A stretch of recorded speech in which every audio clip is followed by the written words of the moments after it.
a este space especial con la congresista Adriana Tudela, que nos acompaña y está en la sala con nosotros.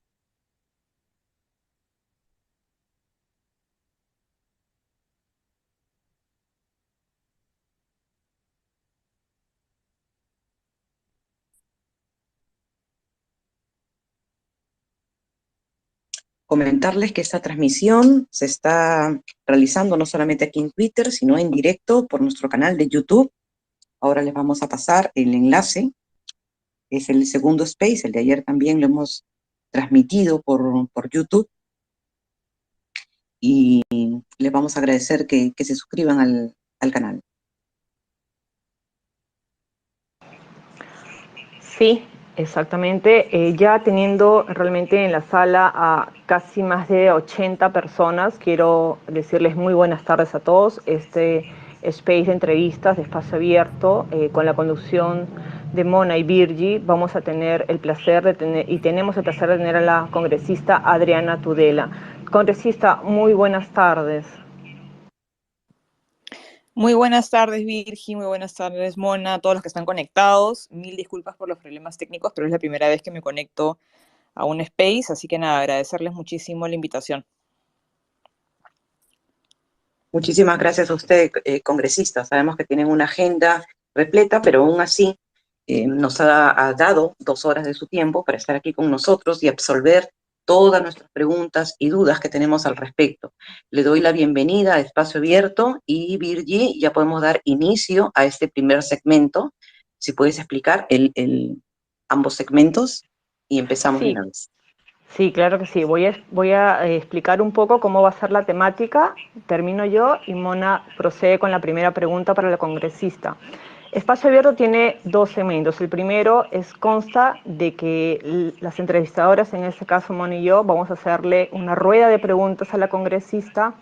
Y en el segundo segmento se va a aperturar micros para que ustedes, como tuiteros, puedan hacerle la pregunta directamente a la congresista. Cada tuitero va a tener el tiempo de 1 minuto como máximo para realizar su pregunta, comentario, ¿no? De la manera más alturada posible y respetuosa, como siempre hemos venido trabajando en espacio abierto, ¿no? Asimismo, al terminar su pregunta, se le retirará el micro para que más personas puedan tener la oportunidad de conversar y hacerle la pregunta directamente a la congresista Adriana Tudela. Muchísimas gracias. Mona. Así es, Virgi, muchísimas gracias por la información. Bueno, empezamos con la pregunta, señora Tudela. Primera pregunta. Congresista, dentro de la Comisión de Constitución existe un grupo de trabajo que se encarga del control de actos normativos y que evalúa la constitucionalidad de las normas del Poder Ejecutivo. Vamos a tomar como ejemplo los decretos de urgencia. ¿Nos podría contar acerca de los avances de este grupo de trabajo? Porque se han emitido últimamente varios decretos de urgencia. Muchas gracias. Muchas gracias, Mona, por la pregunta. Sí, dentro de la Comisión de Constitución hay este grupo de trabajo que lo coordino yo, y está encargado de hacer el análisis jurídico y constitucional de las normas que emite el Poder Ejecutivo. Entre ellas están los decretos legislativos, los decretos de urgencia y las resoluciones ejecutivas también. Entonces, lo que nosotros hacemos es analizar si es que estas normas se adecúan o no a lo que está prescrito por la Constitución. Y estamos realizando el análisis de muchas normas que ha emitido el Ejecutivo, que de hecho vienen arrastrándose desde periodos pasados. El Congreso anterior dejó varias normas por falta de tiempo sin sus informes respectivos. Y nosotros ya estamos avanzando con algunos decretos de urgencia, con algunos decretos legislativos. Ya hemos emitido más de 30 informes, si no me equivoco, hasta el momento, pero tenemos muchos otros pendientes. Y luego de hacer el análisis, una vez revisados todos los requisitos constitucionales, si es que encontramos que una norma emitida por el Ejecutivo no se adecúa a lo preestablecido por la Constitución, entonces en nuestro informe nosotros recomendamos la modificación de la norma o la derogación de la norma. Y ese es el caso de estos decretos de urgencia que se han emitido durante este gobierno, aprobando créditos suplementarios y transferencias de partidas, que en el fondo no son otra cosa que modificaciones a la ley del presupuesto. Y la Constitución es bastante clara, ¿no? En su artículo 80 señala que las transferencias de partidas y los créditos suplementarios tienen que aprobarse vía ley del Congreso. Y esto es así porque si nosotros, como Congreso, aprobamos todos los años una ley de presupuesto, entonces, lógicamente, toda modificación a esa ley también tiene que aprobarse vía ley. Y esto es así porque nosotros, como congresistas, representamos a la ciudadanía y tenemos que asegurarnos de que el dinero de la ciudadanía, el dinero del contribuyente, esté bien utilizado. Porque finalmente el Estado no genera riqueza, el Estado no genera recursos. El dinero, el presupuesto que tiene el Estado es el dinero que viene del bolsillo de cada uno de los peruanos. Entonces, nosotros como Congreso tenemos el deber de fiscalizar y de asegurarnos de que este dinero esté bien administrado, y es por eso que el presupuesto del anual y las modificaciones de este presupuesto tienen que ser primero revisadas y aprobadas por el Congreso de la República. Muchísimas gracias, congresista Tudela, por la respuesta. Qué importante es justamente lo que usted nos comenta, ¿no? Voy con mi segunda pregunta. Quisiera que nos comente acerca de la Comisión Especial Multipartidaria encargada del ordenamiento legislativo, CEMOL. ¿Por qué es importante esta comisión y qué se viene trabajando actualmente? Bueno, esta comisión es una comisión especial que en esta legislatura está presidida por mí, y hemos instalado la comisión hace ya un mes más o menos, y la función que cumple esta comisión es básicamente de simplificación regulatoria. Como sabemos, en el Perú tenemos un problema de carga regulatoria muy grave. Tenemos más de 500.000 de dispositivos legales vigentes, tenemos más de 30.000 leyes vigentes, muchas de las cuales ya no se usan, muchas de las cuales han perdido vigencia porque han sido tal vez implícitamente derogadas por otras normas. Sin embargo, siguen formando parte de nuestro sistema legal. Entonces, el rol que cumple esta comisión es de simplificación, de depuración del ordenamiento legislativo y de sistematización para lograr tener un ordenamiento legal que sea más amigable y más accesible para el ciudadano, porque finalmente, para poder cumplir la ley, uno tiene que poder conocer y entender la ley. Y si nosotros tenemos un sistema legal gigantesco con miles de normas, entonces exigirle al ciudadano que esté al día y que sepa cuál es que conozca todas las leyes vigentes es prácticamente imposible. Entonces, esta comisión es una comisión especial que cumple un rol muy importante, y no solamente eso, sino que también se han venido, sobre todo durante la legislatura pasada, que esta comisión fue presidida por el congresista Ditel Columbus, se han propuesto ciertas modificaciones al reglamento para que haya un mejor análisis de impacto regulatorio, y esta es una propuesta que también, junto con mi equipo, estoy trabajando dentro de esta comisión para establecer criterios más rigurosos a la hora de presentar propuestas legislativas para que éstas incluyan un verdadero y profundo análisis de impacto regulatorio, porque sucede mucho con las propuestas legislativas que se hacen en el Congreso, que muchas veces no se comprende al 100% la materia que se quiere regular, o si sí se comprende, se proponen cambios y se proponen modificaciones sin tomar en consideración cuál va a ser el impacto que estas modificaciones van a tener en las personas que están involucradas, ¿no? Entonces se cree muchas veces que porque no se irroga gastos al Estado, entonces no hay costos, y esto no es así, porque los costos no solamente los puede asumir el Estado, sino que también los puede asumir el ciudadano. Muchísimas gracias, señora Tudela. Entiendo que hay como, no sé, 30.000 normas, ¿puede ser? Sí, son más de 30.000 leyes vigentes y dispositivos legales, es decir, normas en general con rango de ley o con rangos inferiores a la ley. Hay más de 500.000 de normas vigentes. Bastante. O sea, que tienen muchísimo trabajo en la comisión especial, y qué bueno que forme parte de esa comisión, congresista. Vamos a la tercera pregunta. Actualmente el Indecopi depende de la PCM, y ustedes están impulsando un proyecto de ley para la autonomía del Indecopi. ¿Nos podría comentar cómo va este proyecto, en qué etapa se encuentra y por qué es indispensable que un órgano tan importante como Indecopi sea autónomo? Sí, bueno, esta es una propuesta de reforma constitucional que ya tiene un dictamen positivo de la Comisión de Constitución y aún está pendiente de ser rebatido y aprobado en la Comisión de Defensa del Consumidor.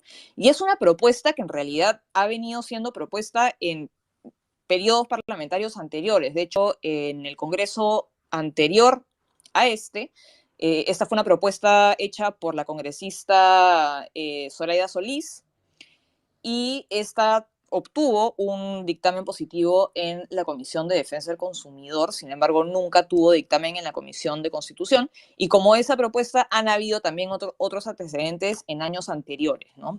Indecopi en realidad, cuando surge como organismo, surge con la vocación de eventualmente ser un organismo autónomo.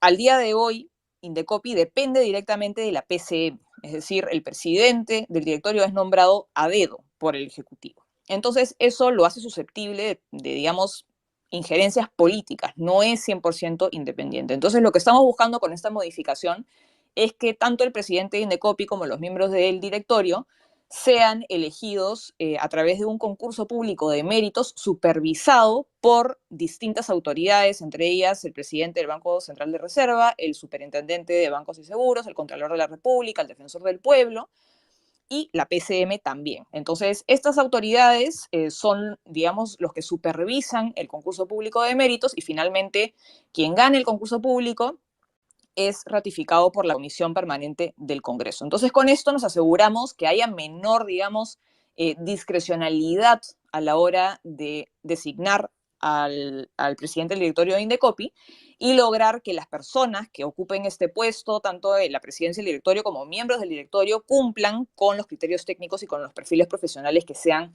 necesarios. Y esto es así porque Indecopi es un organismo importantísimo dentro de nuestro sistema de gobierno, ¿no? Finalmente es una institución que además de ser muy prestigiosa y de haber cumplido su rol de manera bastante positiva desde que existe, cumple el rol de garantizar el cumplimiento del capítulo económico de la Constitución. El Indecopi, digamos, resguarda la libre iniciativa privada, protege los derechos de propiedad intelectual, protege la libre competencia, combate prácticas anticompetitivas, monopólicas, etc. Entonces, es una institución que cumple un rol importantísimo que garantiza la libre iniciativa privada, que garantiza nuestra economía social de mercado y debemos asegurarnos de que cada vez vaya mejorando y cumpliendo mejor su función. Y una forma de lograrlo es dándole autonomía para que puedan gestionar su propio presupuesto. Al día de hoy eso no es así.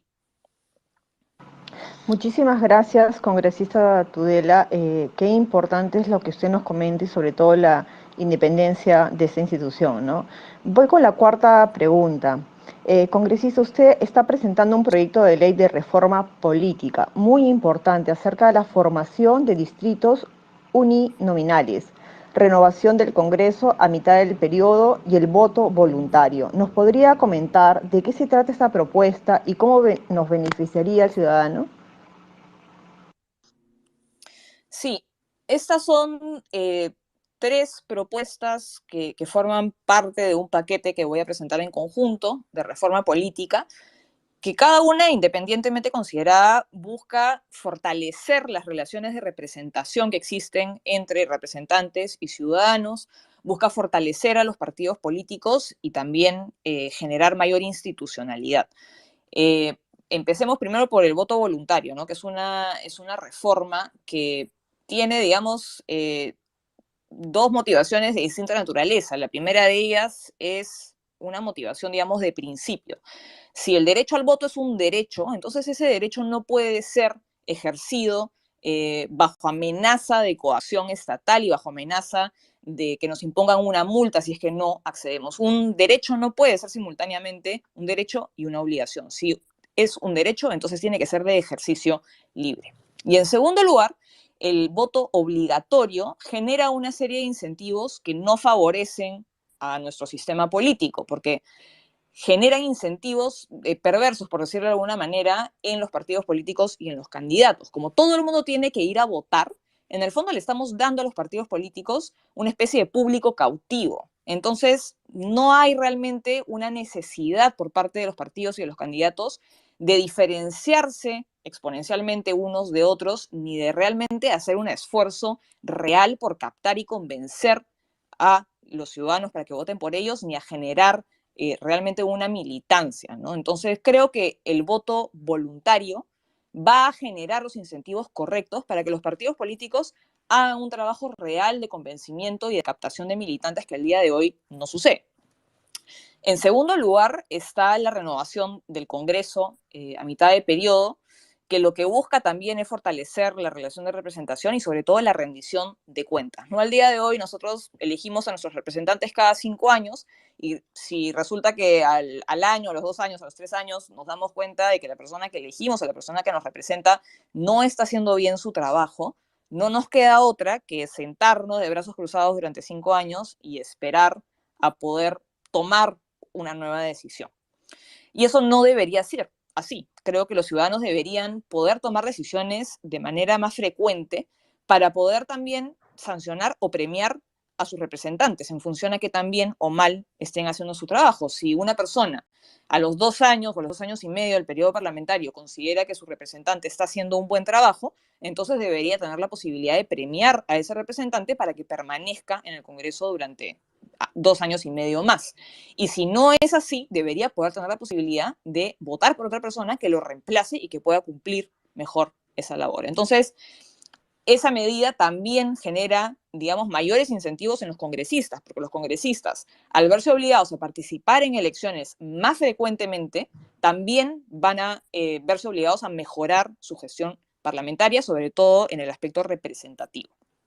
Y por último está la reforma de los distritos electorales uninominales, que esa es una reforma, digamos, más de fondo, de estructura de nuestro sistema electoral, ¿no? Al día de hoy nosotros tenemos un sistema de representación proporcional, elegimos a los congresistas a través de listas parlamentarias, y si bien tenemos la posibilidad de votar por alguien en particular, porque existe el voto preferencial, lo cierto es que hay, digamos, una relación muy diluida entre congresistas y electores.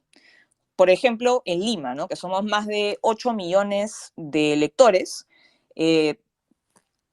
tenemos que elegir entre más o menos 700 candidatos al Congreso por Lima, porque si nosotros sumamos todos los candidatos de todas las listas parlamentarias, suman más o menos 700 candidatos. Y de esos 700 candidatos entran al Congreso 33. Sin embargo, esos 33 congresistas, a la hora que entran al Congreso, no tienen muy claro cuál es, digamos, su grupo electoral, quiénes han votado por él, y los electores tampoco tienen muy claro, digamos, cuál de esos 33 congresistas responde ante ellos directamente. Y esto es porque hay un universo gigantesco de electores en Lima, hay 33 congresistas, cada uno de los cuales representa simultáneamente a esos 8 millones de electores. Entonces hay una relación muy diluida de representación, muy distante, que finalmente termina afectando nuestro sistema democrático y afecta también la institucionalidad del Congreso de la República. Entonces, con los distritos electorales uninominales, lo que se plantea básicamente es reducir el tamaño de los distritos electorales. Por ejemplo, en Lima, en lugar de ser un solo distrito electoral, una sola circunscripción de 8 millones de electores, podríamos subdividir ese distrito electoral en 33. Entonces, cada uno de estos distritos más pequeños elegiría a un solo representante ante el Congreso. Entonces, así le damos al ciudadano a una persona claramente identificable, con nombre y apellido, que responde ante ellos, a la cual pueden recurrir en caso necesiten ayuda con algún problema, a la cual le pueden exigir directamente rendición de cuentas. Y eso genera una relación de representación mucho más cercana. Y también, digamos, al ser distritos electorales más pequeños, hay una relación de cercanía que al día de hoy no existe, ¿no? Porque, digamos, uno en un distrito electoral de más o menos 250.000 personas, el congresista pertenece a esa circunscripción, es una persona que, digamos, comparte la misma realidad que su electorado. Uno puede, de repente sale a la calle a comprar algo y se puede encontrar con su representante en la calle. Entonces, eso genera una relación de representación cercana que va a fortalecer finalmente la labor de representación de los congresistas y la institucionalidad del Congreso. Entonces, son estas 3 reformas que creo que son muy importantes cuando hablamos de reforma política, ¿no? Cuando hemos hablado de reforma política, sobre todo en años anteriores, hemos visto cómo se han aprobado un montón de disposiciones, sobre todo dirigidas a regular a los partidos políticos y a su funcionamiento interno, que ya hemos visto que no nos dan resultados. Entonces creo que tenemos que ir un poco más a la estructura de nuestro sistema electoral para realmente lograr cambios. Así es, congresista. Estoy de acuerdo con usted. Lo que hay que modificar es el tema de fondo, es el tema de cómo está la representación, cómo nos sentimos nosotros representados por un solo congresista. Entonces, y el voto voluntario también es un tema bastante importante. Muchas gracias por su respuesta y por habernos comentado acerca de esta propuesta que tiene. Usted está trabajando también a favor de las MIPES que son el músculo de este país. Y al respecto, tiene un proyecto de ley sobre la reforma tributaria único.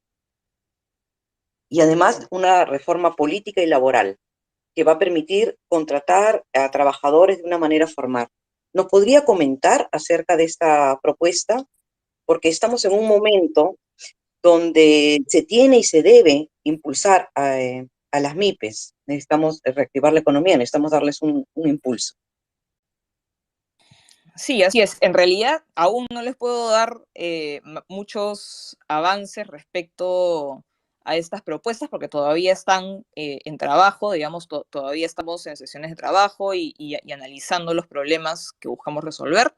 Efectivamente, estamos trabajando en una reforma tributaria que favorezca a las MIPES unificando los distintos regímenes tributarios que existen y que finalmente generan mucha informalidad, generan desincentivos al crecimiento de las MIPES.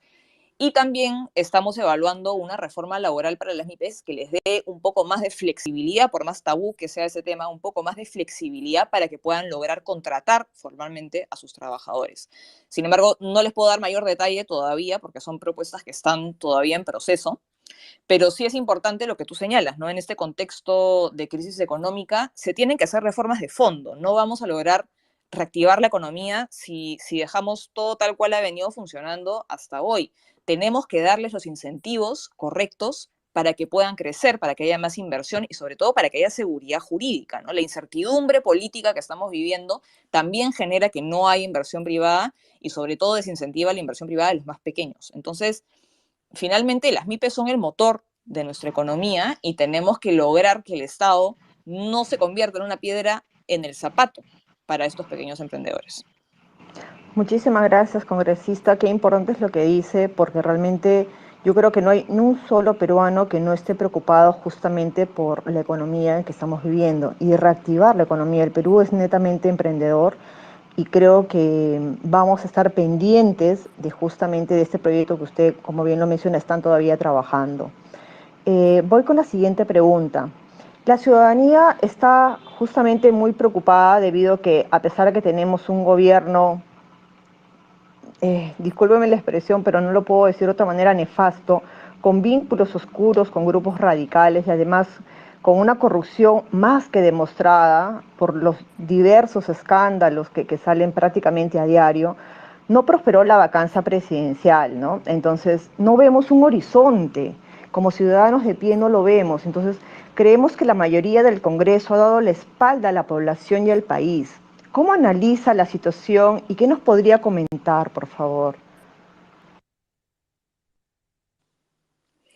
Bueno, respecto al proceso de vacancia, efectivamente se presentó una moción de vacancia que no llegó a prosperar. Creo yo que eso se debe a que hay, digamos, grupos dentro del Congreso que aún le daban el beneficio de la duda o que necesitaban tal vez ver más antes de estar realmente convencidos respecto a la incapacidad moral del presidente, respecto a la cual yo estoy absolutamente convencida y fui bastante clara respecto desde el momento en que se nombró a su primer gabinete, que tenía distintos elementos con vínculos preocupantemente cercanos al Movadef, que no es otra cosa que la fachada política de Sendero Luminoso. Sin embargo, ya hemos visto cómo luego de la moción de vacancia han ido, con el pasar de los días, saliendo a la luz más hechos de corrupción, de falta de transparencia, de tráfico de influencias, etcétera, etcétera, que van confirmando esta incapacidad moral que desde mi punto de vista fue evidente desde el primer momento. Entonces, yo creo que, digamos, por el momento no hay otra moción de vacancia sobre la mesa, ni se está discutiendo, pero creo que el propio gobierno, el propio Pedro Castillo, nos está dando los elementos, digamos, de juicio y de hecho para poder constatar que evidentemente hay una incapacidad moral. Sí, bueno, tenemos motivos de sobra. Lo que falta es un poco de voluntad de ciertas bancadas, ¿no? Que a nuestro parecer parecen bancadas más oficialistas inclusive que las de Perú Libre. Congresista, voy con mi siguiente pregunta. ¿Qué opinión le merece a usted los colegas Margot Palacios, Guillermo Bermejo, Sigrid Bazán y muchos otros que tienen declaraciones como golpe de Estado contra el poder constituyente del pueblo y contra el sistema democrático? Es por el tema del referéndum. ¿Qué opinión tiene al respecto sobre el tema? Bueno, creo que son personas que tienen un concepto de democracia bastante peligroso, ¿no? Parece ser que para ellos la democracia es simplemente votar.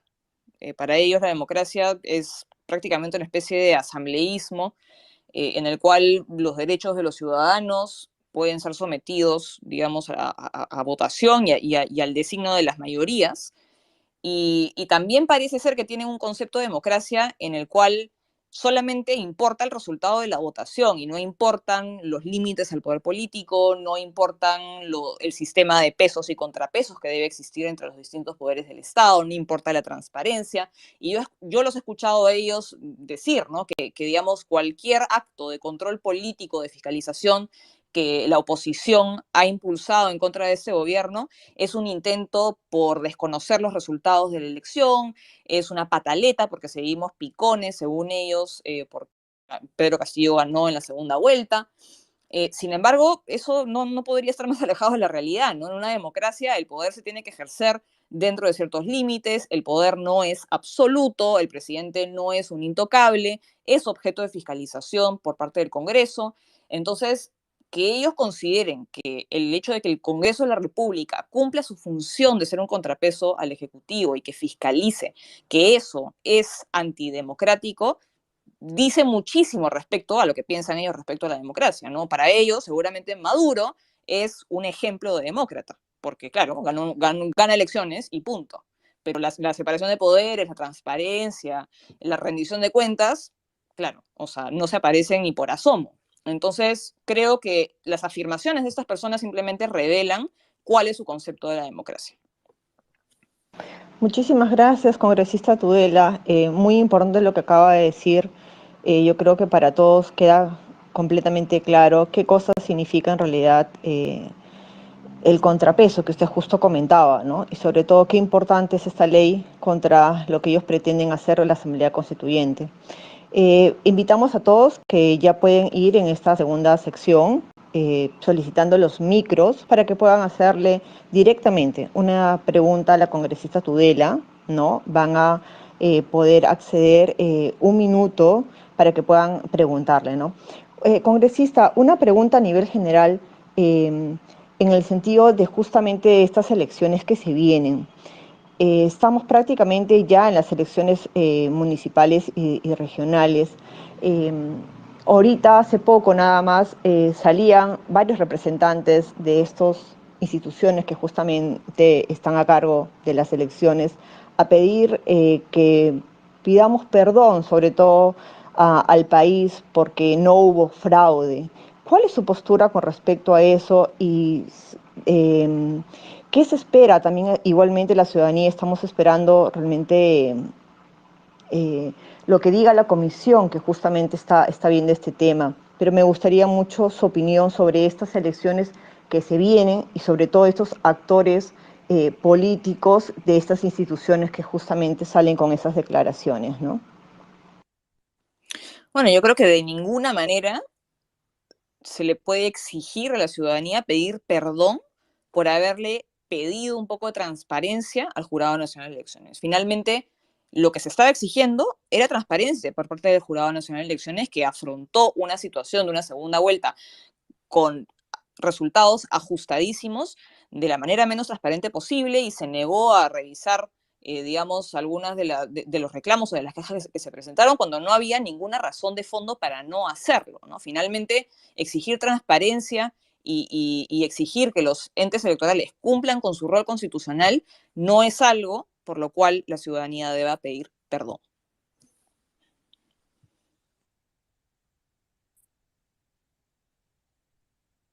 Muchas gracias, señora Tudela. Invitamos al segundo segmento a que vayan solicitando micro para que hagan una pregunta directamente a la congresista que nos acompaña el día de hoy, Adriana Tudela. Estamos en Espacio Abierto, es un programa que es básicamente de ciudadanos para ciudadanos. Yo quería aprovechar en hacer una pregunta congresista, pero primero le voy a dar el pase a Carlos. Carlos, muy buenas noches, bienvenido a Espacio Abierto. Hola, muy buenas noches con todos. Buenas noches con la congresista Adriana Tudela. Mi pregunta es la siguiente, ¿no? En el rol de fiscalización de usted como congresista, no sé, quería hacerle la siguiente pregunta, ¿no? ¿Sabe usted si el Estado le solicita a sus proveedores, en este caso Repsol, llevándolo al contexto actual, tener un seguro contra accidentes ambientales, como el sucedido ahora último con el derrame de petróleo? Esa es mi pregunta. Muchas gracias, Carlos.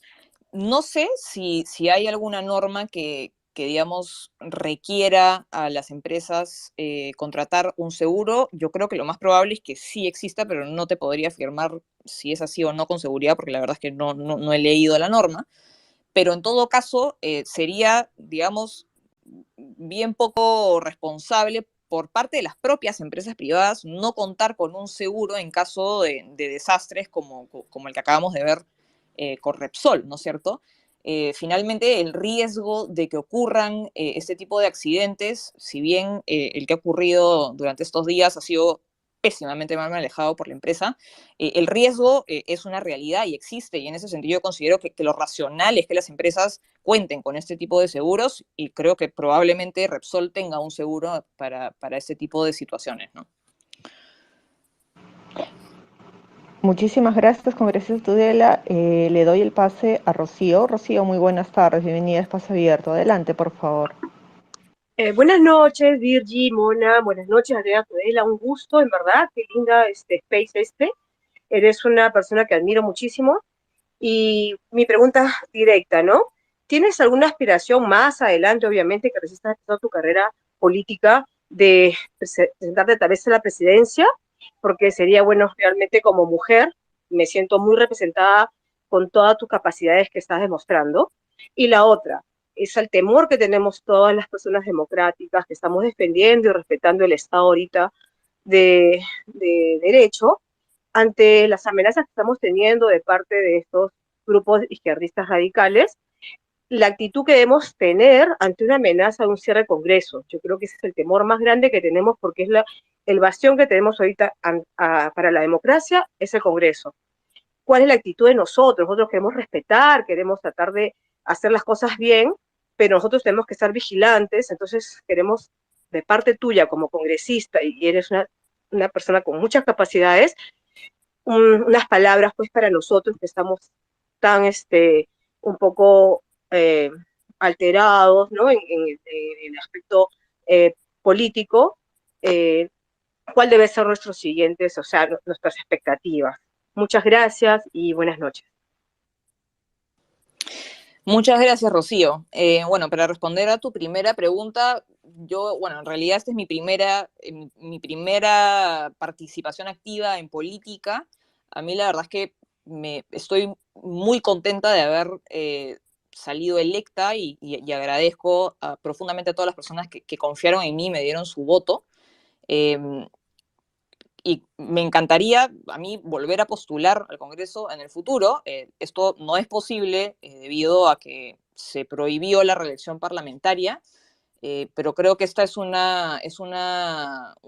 una medida que finalmente creo le ha hecho daño a nuestro sistema democrático, creo que le ha hecho daño a los partidos políticos y finalmente creo que también le genera un perjuicio a la ciudadanía, porque finalmente si un ciudadano considera que su representante ha hecho un buen trabajo, no debería estar limitado de poder volverlo a elegir en el futuro, ¿no? Entonces, esa es una propuesta legislativa, digamos, volver a permitir la reelección parlamentaria que yo considero es necesaria.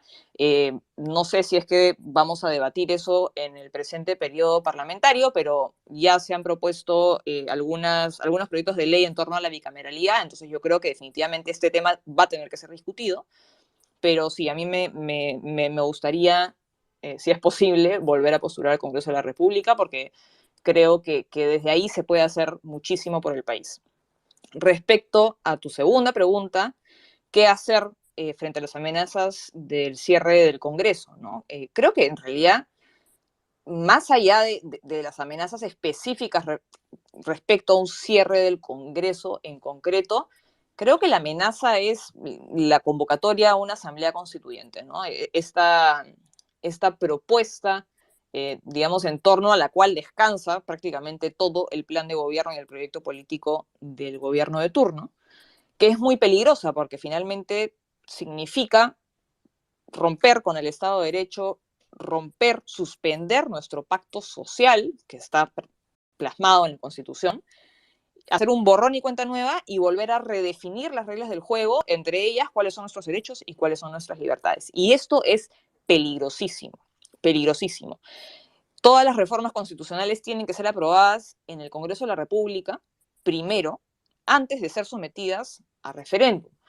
Y esto es así no porque sea un capricho, digamos, del constituyente, de los que redactaron la Constitución, no es un capricho de los congresistas, no es porque exista miedo a que se haga la consulta y se pregunte si los ciudadanos quieren que haya o no una asamblea constituyente, sino porque permitir que eso suceda implicaría suspender nuestros derechos y nuestras libertades, entregarle a un organismo que es la Asamblea Constituyente, que no tiene ningún tipo de límite, ningún tipo de contrapeso institucional, la facultad de deliberar y de decidir sobre cuáles van a ser los derechos y las libertades de los ciudadanos. Y someter eso a votación, lo cual quiere decir que finalmente la mayoría va a determinar cuáles son los derechos de las minorías. Y eso es gravísimo. En la Constitución, por ejemplo, está prohibido someter a referéndum los derechos fundamentales de las personas. Y eso es así justamente porque no podemos someter a votación cuáles son nuestros derechos y cuáles son nuestras libertades, porque eso significa que la mayoría puede quitarle derechos a la minoría. Y por ese motivo es que no podemos permitir que se lleve a cabo una asamblea constituyente. Yo creería que ese es el principal peligro que estamos enfrentando y creo que la ciudadanía tiene una responsabilidad también. Hay que involucrarse, hay que ser vigilantes, hay que conversar, debatir. También es importante difundir ideas y eso lo podemos hacer con nuestros amigos, con nuestra familia. Hay que informarse. Finalmente, el deber de defender nuestra democracia y de defender a nuestras instituciones es un deber cívico que tenemos todos. Y incluso, digamos, yo veo mucha, o sea, es algo que, digamos, yo comprendo, que encuentro natural, que, digamos, el Congreso de la República siempre termina siendo impopular al final del día, creo yo, por su propia naturaleza, ¿no? Porque en el Congreso están representadas todas las distintas posturas, ideas que existen en el país. Y el proceso de toma de decisiones en un organismo, digamos, tan diverso es muy difícil. Y finalmente, por lo general, no se toman muchas decisiones en un sentido u otro, porque lograr los consensos es realmente difícil. Y eso, evidentemente, genera mucha frustración en la ciudadanía y también genera mucha frustración en los congresistas. Entonces, creo yo que la misma naturaleza del Congreso y el hecho de que lograr consensos y tomar decisiones dentro del Congreso sea tan difícil, termina generando que el Congreso sea una institución poco popular. Y eso finalmente termina favoreciendo posturas populistas como querer cerrar el Congreso, como vimos que sucedió en 2019. El Congreso estaba, digamos, pasando por un periodo de impopularidad gravísimo y todo el mundo aplaudió que se cierre el Congreso. Entonces, por más que yo, digamos, comprendo que la gente haya estado muy descontenta con ese Congreso, creo que es importante madurar un poco políticamente como ciudadanos y entender que debemos separar a las personas de las instituciones. No porque a nosotros nos caigan mal o no nos guste el trabajo que están haciendo las personas que están de paso por las instituciones, podemos permitir que se le haga un daño a la institución, porque la institución trasciende a las personas que están de paso por ellas. Finalmente, el cierre del Congreso le hace daño no a los congresistas que estaban en ese Congreso del año 2019, sino que le hace un daño enorme a la institución misma, que trasciende a esos congresistas y que finalmente va a tener distintos miembros y distintas composiciones. Entonces creo que es muy importante que como ciudadanos entendamos eso para que a futuro no permitamos que vuelva a suceder una cosa como la que sucedió en el 2019. Completamente de acuerdo, congresista Tudela, efectivamente. No hay que jugar con la democracia, porque la última vez que se hizo, hablando también de los referéndums, es que depende de quién esté en el gobierno, los medios de comunicación, etcétera, se manipula también los votos, se dirigen los votos, como abiertamente sucedió, sí, sí, sí, no. Entonces hay que tener cuidado y cuidar las instituciones que van más allá de los congresistas. Le voy a dar el pase y la bienvenida a Pulmón. Pulmón, muy buenas noches, bienvenido a Espacio Abierto. Hola, ¿qué tal? Congresista Tudela, bien puntualmente, dada su posición de liberal clásica, yo tenía una pregunta sobre, yo quería preguntarle sobre su posición sobre este tema de las vacunas obligatorias, sobre la vacunación obligatoria en el Perú. Y lo digo esto en el contexto de que este mes, por ejemplo, en el Lancet, que es una publicación internacional reputada, peer-reviewed, se ha publicado este mes, de enero del 2022, un artículo que lee transmisibilidad del SARS-CoV-2 dentro de pacientes vacunados, en donde concluyen, y voy a hacerlo muy corto porque solamente tengo un minuto, de que no hay diferencia en transmisibilidad y en capacidad de contagio entre vacunados y no vacunados, y ponen a duda la legislación compulsoria de vacunar no solamente al público en general, sino también a trabajadores de la salud. Dicho esto, yo soy una persona que sí cree en esta vacuna, sin embargo, yo no creo que se deba vacunar a los pacientes de manera obligatoria y es una posición principista de derechos. Dicho esto, quería preguntarle cuál es su posición como legisladora y como liberal al respecto. Gracias. Muchas gracias. Bueno, yo coincido contigo en este tema. Yo creo que evidentemente la vacuna funciona, puede no prevenir el contagio, pero definitivamente previene que se desarrollen cuadros graves y previene, digamos, la muerte. Entonces, yo considero que las vacunas funcionan, creo que todo el mundo se debería vacunar, pero no creo que esto deba ser impuesto a través de la ley. Creo que eso finalmente atenta contra los derechos de las personas, y creo que se pueden encontrar medios menos restrictivos o menos lesivos de nuestra libertad para promover la vacunación y básicamente con información, porque hay mucha desinformación dando vueltas alrededor de las vacunas y creo que eso es algo que se puede combatir fácilmente con campañas de comunicación y dándole información precisa y verídica a la ciudadanía, pero de ninguna manera considero que puedan, digamos, obligar a los ciudadanos a ponerse una vacuna. Y digamos, hay otras vacunas que, o sea, bueno, en general, ninguna vacuna es obligatoria. Entonces no veo por qué esta sí tendría que ser. Muchísimas gracias, congresista Tudela, por su respuesta. Quiero darle la bienvenida y las buenas noches a Franco. Franco, ¿cómo estás? Adelante, por favor. Muy buenas noches, chicos. Hola, Virgi, Mona, ¿qué tal? Espacio Abierto, muy buenas noches. Congresista, señorita Adriana Tudela, les saluda Franco. Yo tuve el agrado de conversar con usted en la marcha del 27 de noviembre a través de mi espacio Verano Sin Filtro, hacer una pequeña entrevista en la marcha, y fue interesante, en este caso, la lucha que estamos haciendo a favor de la democracia y la libertad en el Perú en contra del comunismo, ¿no? Tengo dos preguntas que hacerle, señorita congresista. La primera de ellas es, ¿cuál va a ser la posición de la bancada de Avanza País frente a las declaraciones que fueron totalmente desagradables del presidente del Partido Perú Libre, Vladimir Cerrón, acerca del levantamiento, asusando a la gente, a la población que se levante en contra de esta ley, ¿no? En el cual no se puede dar la constituyente que ellos quieren, ¿no? Lo que se está viendo es un claro caso de sedición, y no solamente nosotros lo estamos viendo, sino también muchos actores políticos también están viendo esta situación. ¿Va a haber alguna investigación en este caso contra Vladimir Cerrón? Y segundo, tengo una pregunta acerca del caso del pase sanitario. ¿Cuál va a ser la actuación de la bancada de Avanza País?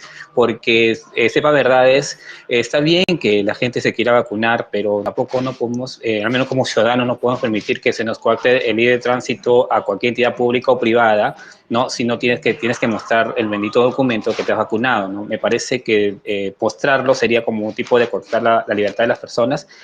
La bancada de Avanza País hará algo al respecto, va a poder de repente sacar esta ley, porque en verdad yo siento de que nos están frenando esa libertad.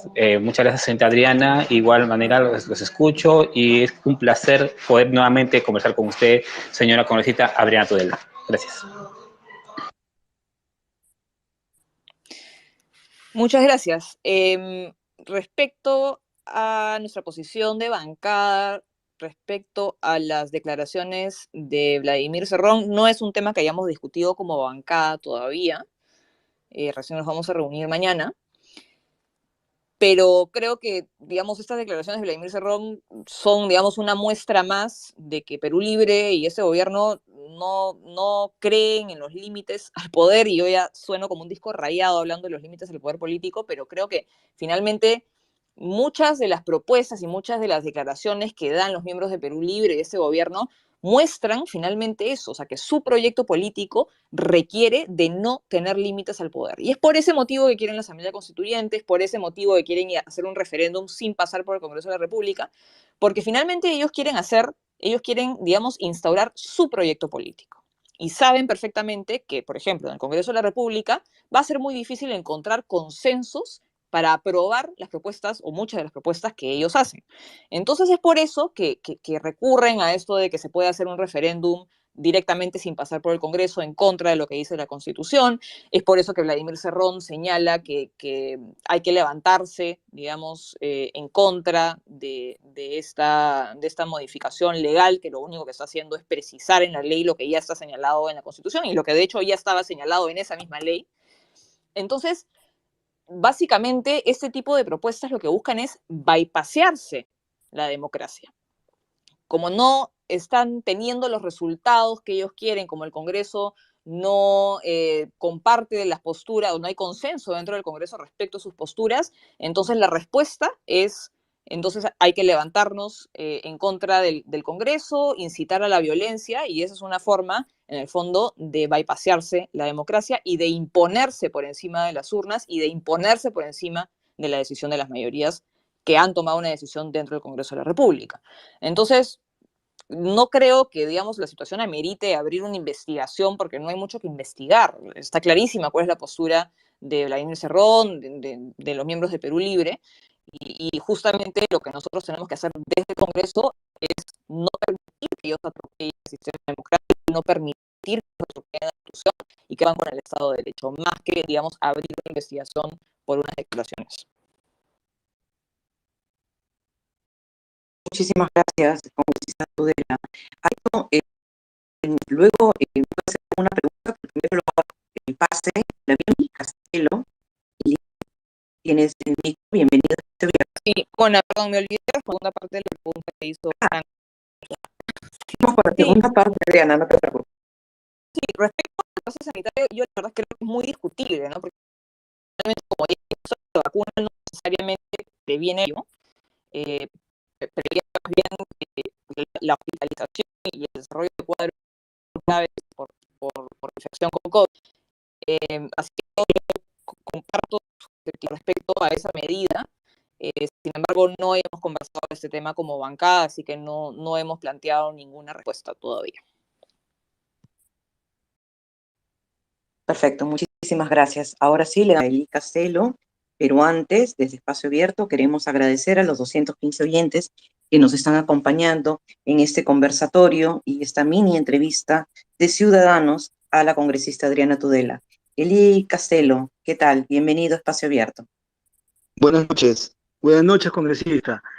Dos cosas puntuales. Una, en estos días, hace 2 días, la periodista Milagros Leiva, el especialista en temas de hidrocarburos César Gutiérrez, han descubierto, o por lo menos han seguido la pista, a una empresa que se llama Gumbor, que es una empresa que es una multinacional que está acusada de repartir sobornos en diversas partes del mundo, pero además eh, ha vendido entre el 2014 y el 2021 al Perú 716 millones y ya hay sospechas de que esos sobornos habrían llegado a funcionarios o a diferentes niveles del Estado.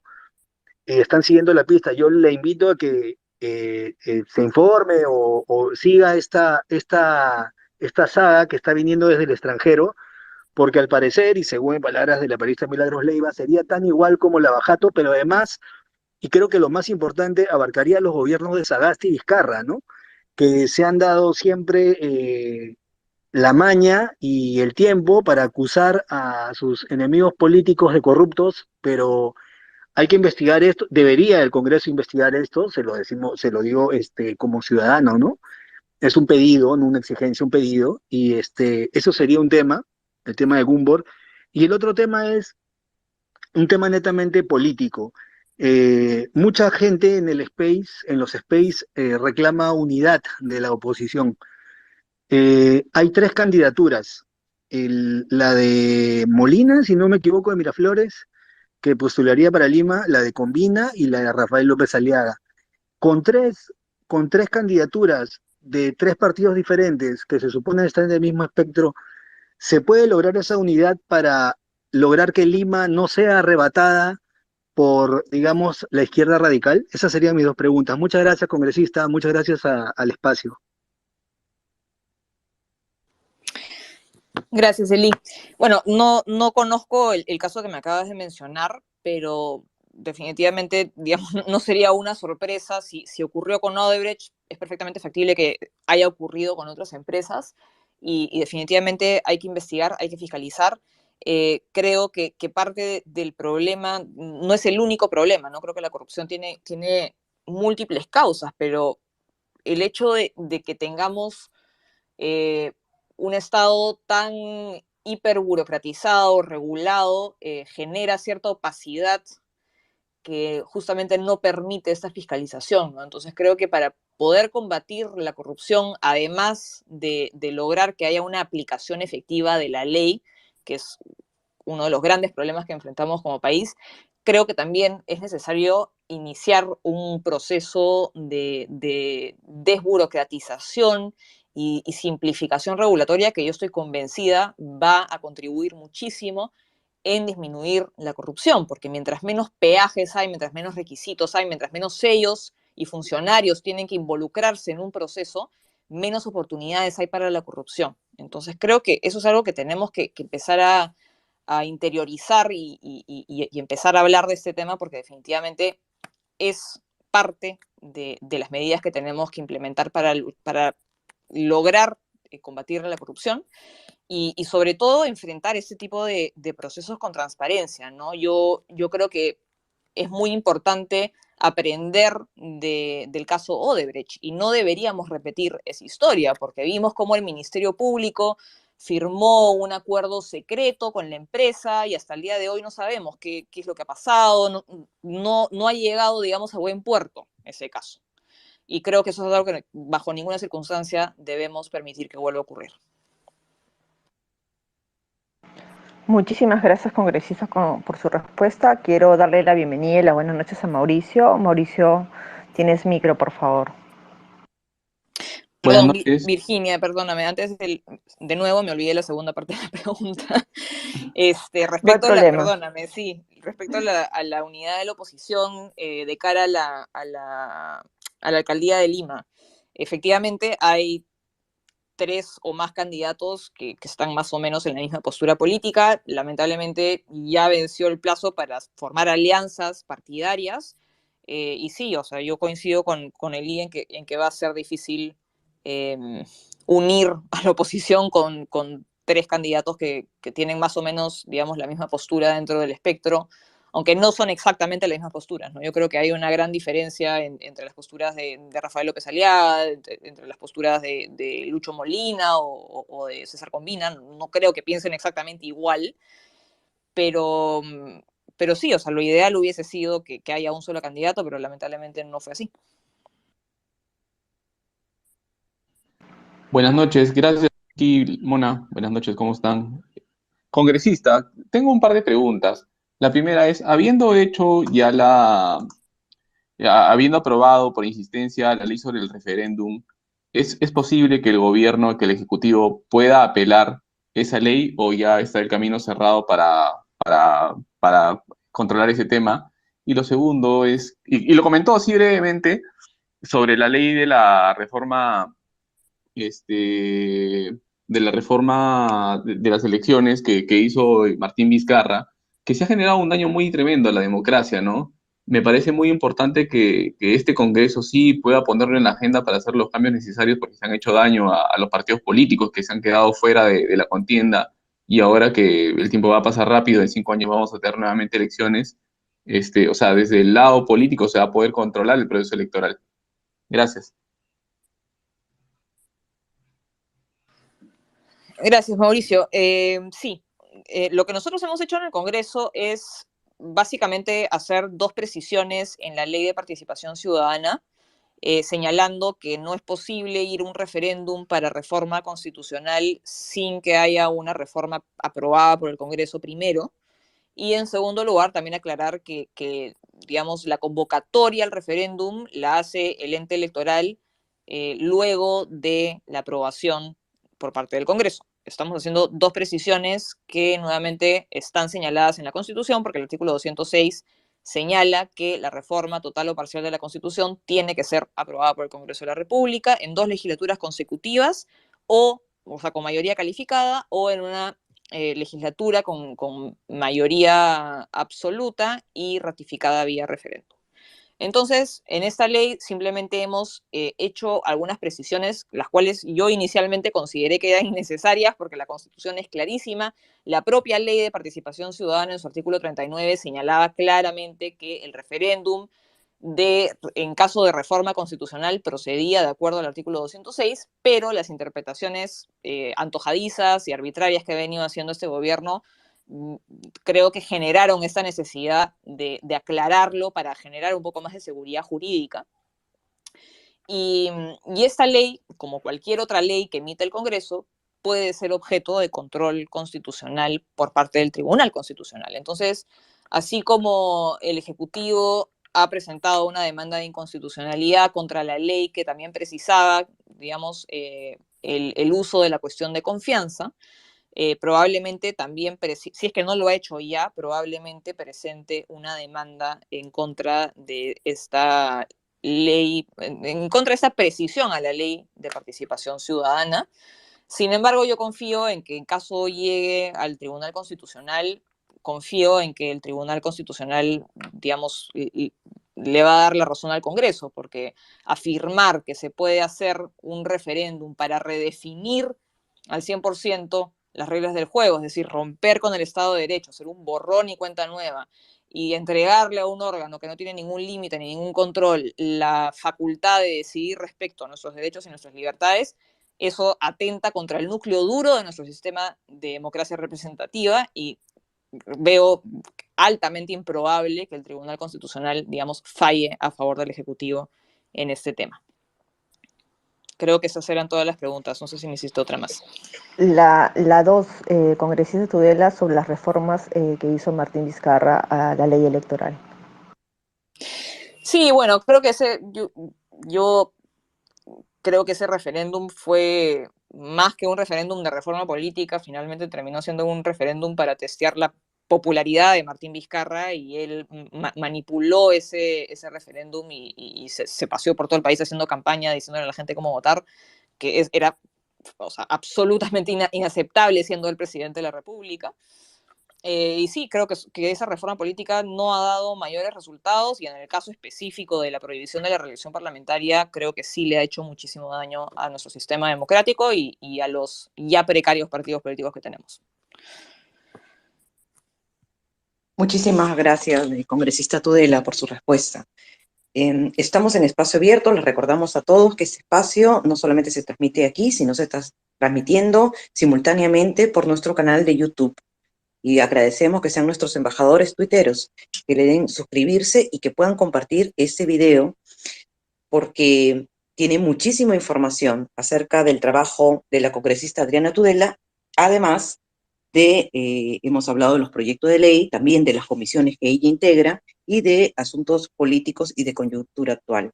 Le vamos a dar la bienvenida a Ana Cecilia. Ana Ceci, bienvenida a Espacio Abierto. Tienes micro. Gracias, Mona.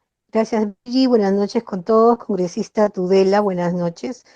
Yo quería, bueno, ya le hicieron la pregunta respecto a la vacuna, ya escuché su respuesta, y yo tengo algo que decir con respecto a eso, que es la mal llamada vacuna, puesto que una vacuna inmuniza y lo que están inoculando no inmuniza. Entonces yo creo que es una opinión personal, ¿no? Yo pienso que si le llamaran vacuna experimental, ¿no? La gente se cuidaría más porque muchos vacunados dicen, bueno, pues yo ya estoy vacunado, entonces si me da el COVID, pues no me lo va a dar fuerte, ¿no? Me va a dar algo sencillo, es solamente una gripe, no me va a llevar al hospital, no me va a llevar a UCI, entonces normal no me cuido, porque confían, porque mucha gente desinformada piensa que la vacuna sí los está protegiendo, los está inmunizando cuando no es así, porque no es vacuna, es una vacuna experimental. Es una sugerencia, es una idea que tengo y espero que se pueda tomar en cuenta si es que está de acuerdo. Ahora, mi pregunta es más que nada por el temor que tenemos por las futuras elecciones municipales y regionales. Si bien es cierto, todos estamos viviendo una situación muy estresante con este desgobierno, em, con la coyuntura COVID y todo, estamos pero súper estresados. Yo creo que la parte emocional es muy importante para el elector. Entonces, yo creo que todo lo que está sucediendo en el encierro y todo nos están tratando de quebrar la voluntad, ¿no? Es lo que yo siento.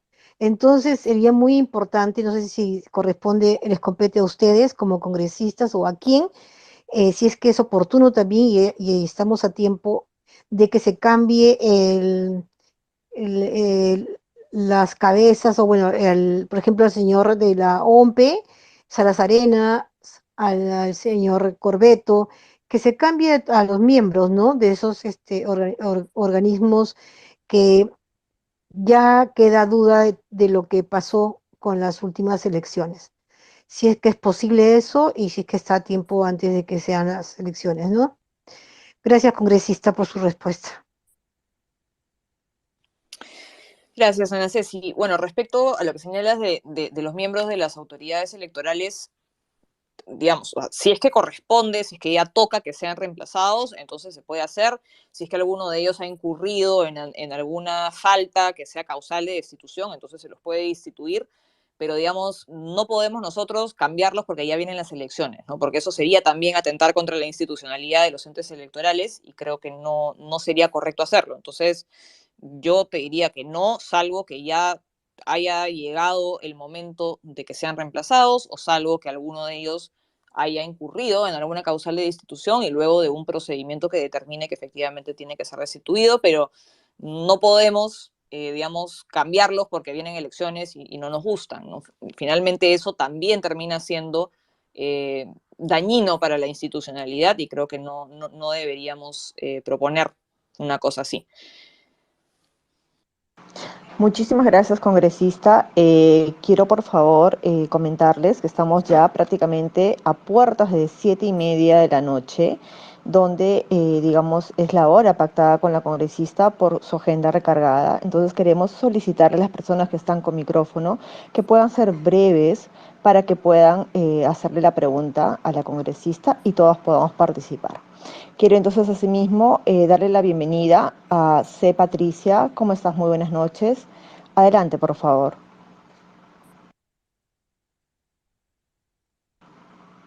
C. Patricia. Buenas noches, ¿cómo estás? Mi Un consulta gusto. es con respecto, sí, gracias. Mi consulta es con respecto a los partidos políticos, ya que, bueno, los que están en la bancada, algunos integrantes, se descubre que tienen procesos penales y al partido no se le responsabiliza ni penaliza por nada. O sea, ¿hay algún proyecto de ley que haga este tipo de, no sé, penalización a los partidos políticos? Porque en cualquier momento ellos pueden, o no se hacen responsables, ¿no? Por sus invitados o por los que pertenecen a su partido. Eso es todo. Gracias por su respuesta. Gracias, Patricia. No, que yo sepa, no hay ninguna propuesta en ese sentido, pero digamos, los partidos políticos a la hora que presentan sus listas de candidatos tienen que, digamos, pasar por el filtro del Jurado Nacional de Elecciones, y el Jurado Nacional de Elecciones sí, digamos, hace una, bueno, no sé si un barrido, por decirlo de alguna manera, pero uno presenta una hoja de vida y uno ahí tiene que detallar, y eso tiene carácter de declaración jurada, si es que tiene antecedentes penales, si es que tiene juicios abiertos, ¿no? Entonces, digamos, sí hay ciertos mecanismos legales para impedir que personas que tengan procesos penales abiertos o condenas penales postulen.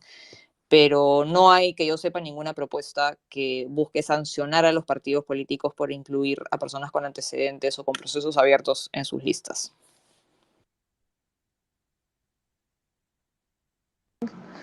Muchísimas gracias, congresista. Quiero darle el pase, por favor, a Ana Lucía. Muy buenas noches, Ana Lucía. Bienvenida a Espacio Abierto.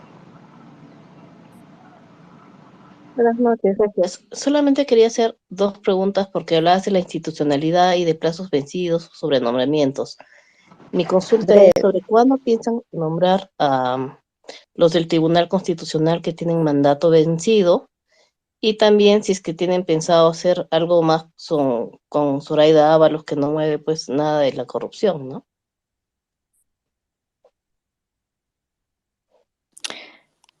Gracias, Ana Lucía. Respecto a los miembros del Tribunal Constitucional, efectivamente, la mayoría, todos, salvo uno, creo, ya tienen su mandato vencido hace 2 años. Y ya, digamos, un congreso pretendió reemplazarlos y fue cerrado, y el siguiente congreso pretendió reemplazarlos y les presentaron un amparo bloqueando el proceso, y considero que ambas cosas son inaceptables. Nosotros ya estamos en medio del proceso de evaluación de candidatos en la comisión especial encargada de la selección de los miembros del Tribunal Constitucional, y de acuerdo al cronograma que hemos aprobado, la elección de los nuevos miembros del TC debería ocurrir a fines de marzo. Entonces, esa es más o menos la línea de tiempo, el rango de tiempo en el cual vamos a tener nuevos miembros del TC, si es que se logra la mayoría necesaria, que es una mayoría calificada, es decir, 87 votos, y se requiere reemplazar a 6 miembros del Tribunal Constitucional. Entonces, es una tarea difícil encontrar o lograr los consensos necesarios para efectivamente reemplazar a los 6 miembros del TC que ya tienen su mandato vencido, pero ojalá podamos lograrlo. No lo puedo garantizar, no lo puedo asegurar, pero creo que debemos hacer un esfuerzo para lograrlo. Y respecto a Zoraida Ábalos, de acuerdo contigo en que no está cumpliendo con la responsabilidad que ella tiene como cabeza del Ministerio Público. Considero inaceptable que luego de haberse reunido con Pedro Castillo, mientras que él estaba directamente involucrado en una investigación, que luego de eso haya demorado, ya incluso parece en complicidad, pero demoró demasiado la apertura de la investigación preliminar, y que luego la haya suspendido, cuando no hay impedimento para que se investigue a un presidente durante su mandato. El único impedimento que existe es la acusación. Entonces, de acuerdo contigo en que Zoraida Ábalos no está cumpliendo con el rol para el cual ha sido designada como cabeza del Ministerio Público, y hay una acusación constitucional en su contra por esto, que tendrá que seguir su curso dentro de la Subcomisión de Acusaciones Constitucionales. Muchísimas gracias, congresista. Le damos el pase y la bienvenida a Luis Felipe. Luis Felipe, muy buenas noches, bienvenido a Espacio Abierto. Hola, ¿qué tal? Buenas noches, congresista, buenas noches a todos. Adriana, una consulta puntual. En entrevistas, cuando estabas postulando para el Congreso, te dedicaste como una persona de derecha.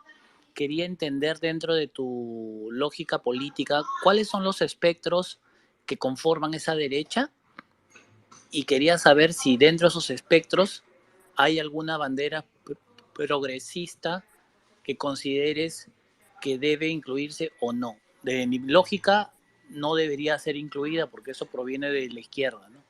Pero quisiera saber, porque hay partidos que se dicen ser de derecha, pero defienden banderas o son funcionales al progresismo. Gracias. Gracias, Luis Felipe. Bueno, creo que sí, yo prefiero, digamos, autocatalogarme como de derecha, porque creo que, como tú dices, hay una variedad de posturas dentro de la derecha. Yo personalmente tengo algunas posturas en algunos temas más conservadoras, en algunas otras más liberales, y por eso es que me cuesta, digamos, encajar en una u otra categoría al 100%. Y respecto a qué posturas, digamos, progresistas, como las has llamado, creo que pueden ser incluidas, digamos, en una agenda de derecha, sin atentar en contra de los principios, digamos, básicos en los cuales creemos. Yo podría, por ejemplo, yo estoy a favor de la legalización del cannabis. Creo que esa es una medida que no atenta contra ninguno de los principios que, digamos, defendemos quienes nos consideramos de derecha, y que finalmente no generaría, digamos, un impacto negativo o daño en terceros. Simplemente quien la quiere consumir, la puede consumir, y quien no. Y no veo, digamos, mayores motivos ni justificaciones para permitir sustancias como, por ejemplo, el consumo del tabaco o el consumo del alcohol, y no permitir el consumo de una sustancia como el cannabis, que, digamos, no tiene demostradamente efectos más dañinos que el alcohol o el tabaco. Así que creo que esa podría ser mi respuesta. No sé si le he podido responder al 100%. Muchas gracias, congresista Tudela. Quiero darle la bienvenida a Carlos. Adelante, por favor. Hola, buenas noches con todos. Mi pregunta iba con respecto a la propuesta de la redistribución del canon. Quería hacerle una pregunta a la congresista Ariana. ¿Cuál era su opinión sobre este proyecto del congresista Cabero? Y si no cree que es contraproducente que el canon se redistribuya a las personas naturales pertenecientes a la localidad, ¿no? A la que pertenece la mina, ¿no? Ya que al darle dinero a las personas naturales, no creen que la ambición de las personas se generaría o daría como respuestas en conflictos sociales en el que, por ejemplo, las personas digan, se me está pagando muy poco con respecto a la distribución del canon, y entonces quiero que le suban los impuestos a la minería, ¿no? Para recibir yo más, ¿no? Eso creo que sería un tema contraproducente, ¿no? Con lo que propone el congresista Cabero.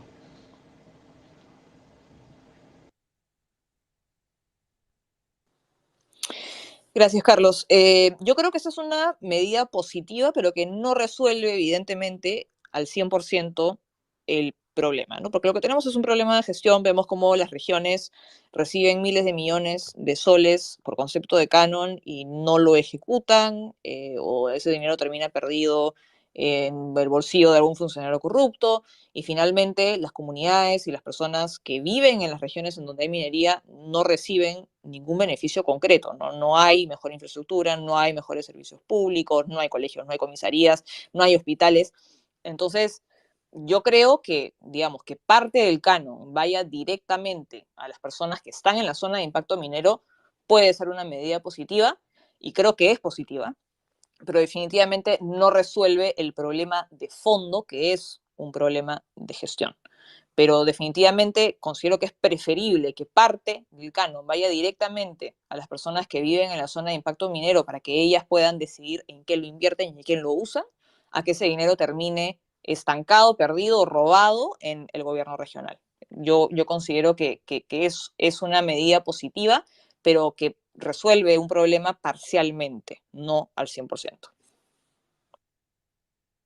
Muchísimas gracias, congresista. Bueno, estamos en espacio abierto. Hemos tenido a la congresista Adriana Tudela con nosotros. Lamentablemente el tiempo es cruel, pero hemos tocado muchísimos temas. Esperemos que les haya gustado este space, al igual que la experiencia, Adriana, de tu primer space. Recordarles las comisiones que pertenece la congresista Tudela.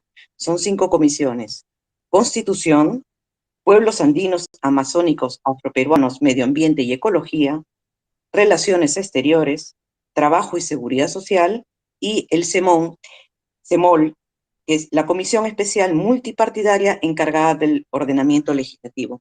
Adriana, queremos, en nombre de Espacio Abierto, darte las gracias por habernos aceptado esta entrevista y este conversatorio con todos nosotros. Muchísimas gracias. No, muchísimas gracias a ustedes y ha sido un gusto estrenarme en los spaces en este programa Espacio Abierto. Muchas gracias. A usted, congresista, muchísimas gracias. Igualmente agradecer a toda la sala, hemos tenido más de 200 personas. Pedir las disculpas también del caso a las personas que estaban pidiendo micro. Lamentablemente tenemos un horario pactado y tenemos que ser respetuosos de eso. Nada, agradecerles. Congresista, Espacio Abierto es su casa, esperemos tenerle en otro momento también. Y muchísimas gracias por la labor que está haciendo en el Congreso. Muy buenas tardes a todos.